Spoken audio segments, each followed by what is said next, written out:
right across the United States.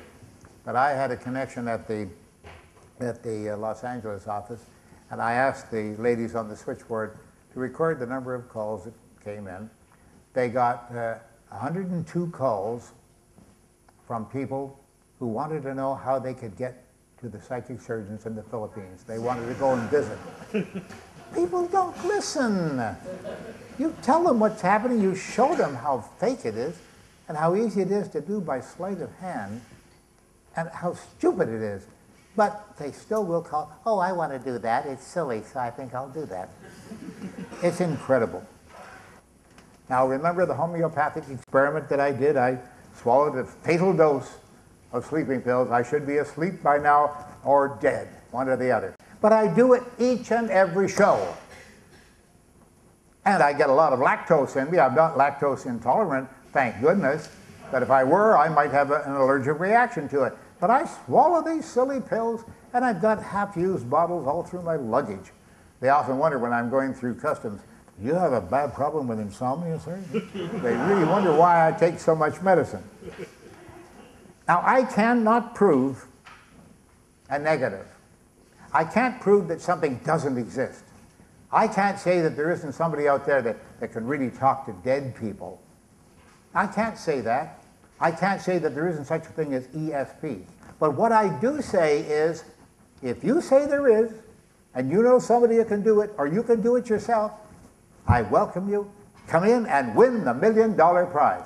Again, the fact that no one has won the $1 million prize over the last 11 years that it's been in existence, that doesn't mean it doesn't exist, but it's indicative. And you'd have to wonder why there haven't been a lineup right outside the door here of people who want to win that prize. I'm going to give you an example of trying to prove a negative. Now, some negatives I can prove. Now, I can tell you, for example, I am not a giraffe. That's a stupid statement, but it's true. And I can prove it because all the definitions of a giraffe will say that he has very long neck. I have a short neck, you see, so I can't be a giraffe. I'm much cuter than the average giraffe, but that doesn't mean anything. I can prove some negatives, but not many negatives. For example, I cannot prove that there's not a unicorn someplace in Africa or any place else in the world. You can't prove most negatives. I'll give you an example. I design an experiment. This is science now. Are you ready? Okay. We're going to do science here. We're going to try to prove that Santa Claus is probably a myth. Now, in America we call him, and in Canada we call him Santa Claus. He's called St. Nicholas. He's given all kinds of names by different cultures all around the world, and you have your own name for him. And part of that legend in most countries is that Santa Claus, on the evening of December the 25th, rides around in a sleigh pulled by 8 tiny reindeer. Now, when I first did this years ago, I did it up in Finland, and they know reindeer.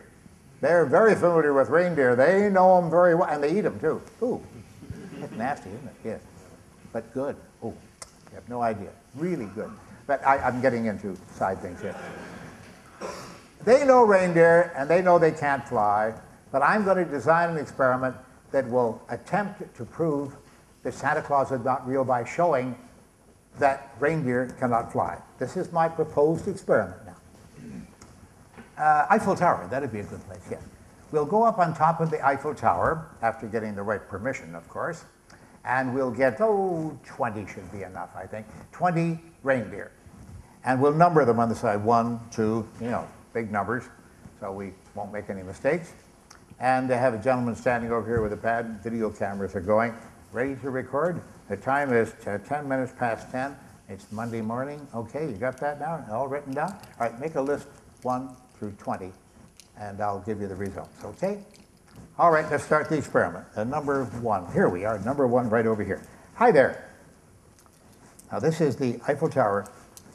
You may get in the newspapers if you do this right, okay? Fly.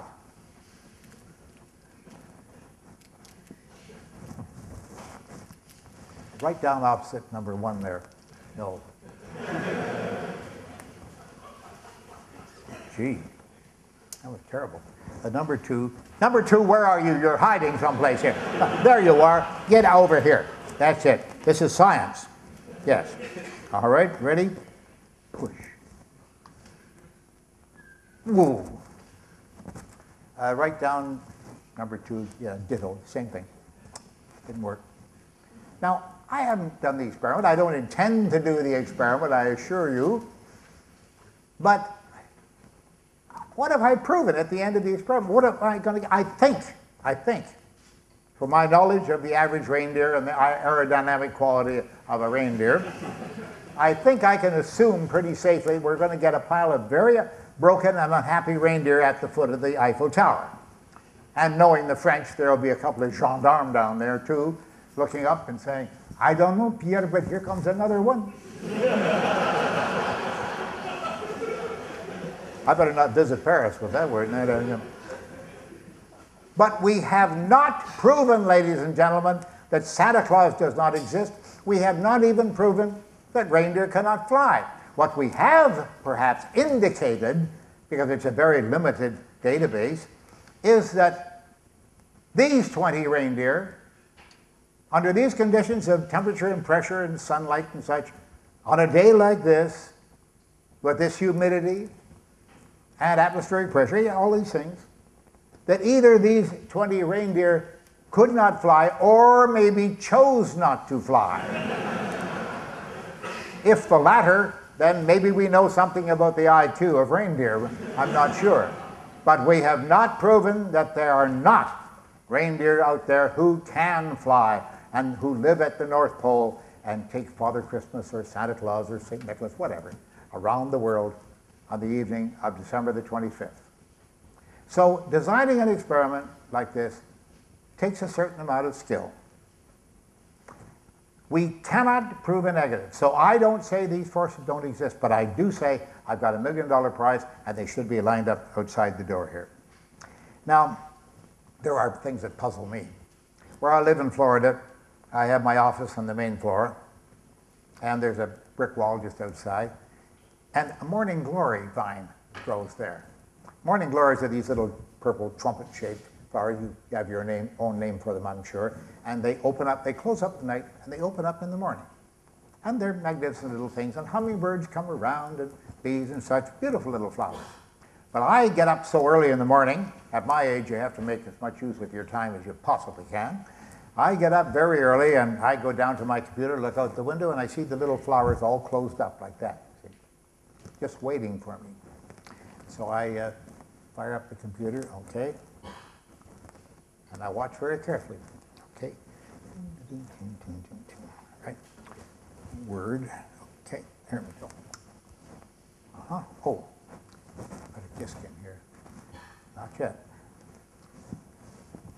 Ah! And one of them is sitting there open like that. I didn't see it. It does it when I'm not looking. So the secret is safe with me. I don't know how they do it when they do it, or even when they do it. I don't know. So that's one of the little mysteries that I deal with. And I frankly admit that it is a mystery that I have never witnessed. But they're open during the day, and they're closed at night. Ladies and gentlemen of Sweden, I ask you something very serious. We look upon ourselves as educated and modern. We're citizens of the 21st century. Wow. And yet, we still believe in angels, gods, demons, and devils, heaven and hell, and even an eternal life that will never die. Oh, not all of us, no, but many of us do. I don't. And I don't for a very good reason, because there's no good evidence to show these things are real. I don't say they don't exist, but I don't have a belief in them because I don't find adequate evidence. Ladies and gentlemen, I ask you to join me. I ask you to grow up, mature, live in the 21st century, not in the 14th century, because that kind of thinking belongs back in the 14th century, not in the 21st. I want to tell you this. It's been a great honor to be invited here by the local skeptical group. I'm just going to say to you, thank you for inviting me, ladies and gentlemen. It's been a great delight being here. I'm on my way to Copenhagen tomorrow. You may have heard of it. Yes, it's not too far from here. And I've been there many times before, and I love it, and I love Sweden as well. You've all been very good to me. So I thank you from the bottom of my heart. All I can say is, Okay? Thank you.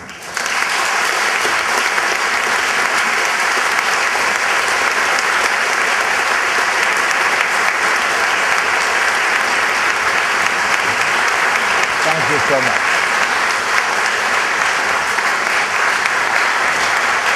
Thank you. Vad är VOF? VOF står för Föreningen för vetenskap och folkbildning, och det är alltså en förening som startades redan 1982 som består av så kallade skeptiker, vilket alltså står för att vi ifrågasätter allehanda påståenden om övernaturliga fenomen. Inte så att vi säger att de inte existerar, utan att vi väldigt gärna vill utreda huruvida det egentligen är sant eller inte. Hur kan man kort karaktärisera James Randi och hans betydelse? Ja, kort, ja. Hans karaktär, ja, han är ju en speciell människa. Om man nu har sett då hans föreläsning så förstår man ju det ganska snabbt. Och han brinner ju verkligen för sin sak. Han brinner ju för att propagera för just att verkligen försöka ta reda på sanningen om verkligheten. Och hans betydelse, han har ju varit en inspirationskälla, och han var en av dem som startade den internationella skeptikrörelsen via då CSICOP, CSI som det heter nu då, i USA, tillsammans med bland annat Isaac Asimov och en hel mängd andra kända amerikanska skeptiker och vetenskapsmän. Hur lyckades ni få Randi till Lund?